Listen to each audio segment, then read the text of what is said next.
Ari Shaffir hits me up on Thursday. So I'm leaving Houston on Friday morning to go to Houston, the whole thing. Ari Shaffir hits me up at noon on Thursday and goes, I got nothing to do today. What are you doing? I said, I got nothing. I'm leaving for Houston tomorrow in the morning. He goes, let's get a drink. And I go, fuck it, it's noon. The sun's out. He's Jewish. Let's do it. So I meet him in the village, the East Village. We go buy a margarita. We're walking around. One of the great things about the pandemic, very lax on open container in this town. Oh, yeah. The rules have changed out here. They don't give a shit. And so one margarita, now we get two. Now we're on our third. We walk into some garden. You know, there's those weird gardens in the East Village that, like, are they public? Are they private? I don't know. Yes. So we walk into some garden. Now we're just talking comedy. We're screaming like, you fucking like that guy? That guy sucks. You know, going back and forth. And some guy, like this hippy-dippy guy, is like, hey, you guys want to chill the fuck out? Like, this is a Zen garden, and you guys are saying, slurs over here. And we're like, oh, sorry. And then he goes, well, while you're here, can you help me rearrange the garden? What? So we're kind of like, but you know, Ari's half in the bag, and he's 98 years old, and he's like, I would love to do that. I haven't gotten any exercise, and he's all into stupid, weird shit, and he's open-minded. So now we're moving barrels and rolling over buckets and replanting. We got our hands dirty. Oh, wow. That sounds great. It was all right, but it was one of those, can we leave now? Can we leave now? And so finally we leave. We hit more bars, more benches, more walking, more talking. And he calls DeRosa. DeRosa goes, come over.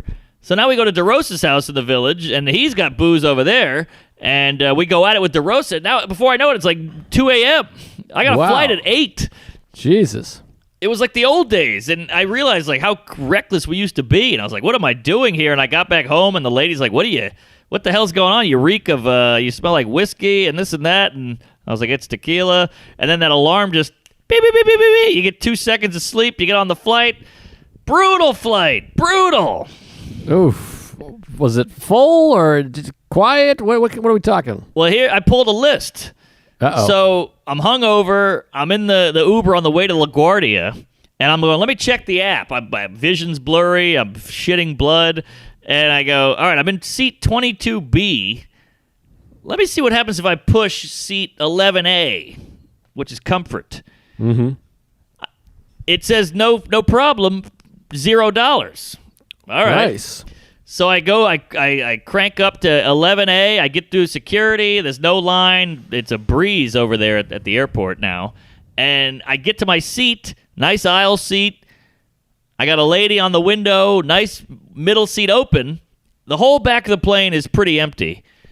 And then this guy's coming down, big fat guy, like a Michael Moore, John Goodman, Ralphie May motherfucker. And I'm like, oh, shit.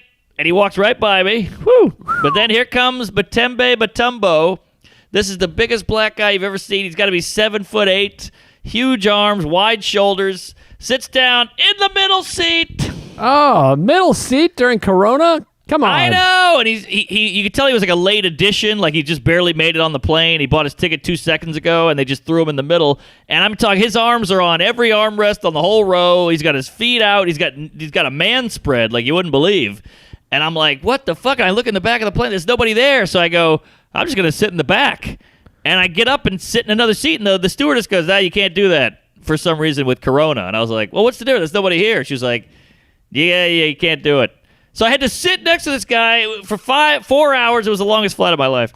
Jesus, that sounds strange.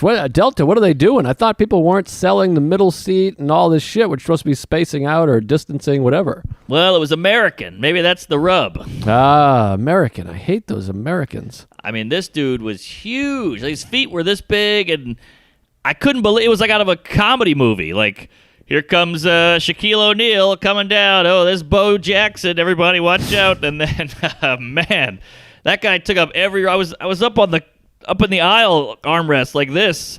Brutal. And it brought me right back to like the old road days. I'm like, I'm in preferred here. How'd I get fucked in preferred? Oof. It's so strange to hear anything airport and checking the app because it's been so distant out of my mind. Yeah. So... if I'm getting Corona, it's going to be on this trip because of the drinking all night with Ari, no sleep. I had 2 flights because I had a layover, And then Matembe Mutombo, he's got something. And then I've just been boozing it up in Houston and doing 2 shows a night. So if I'm going to get it, this is it.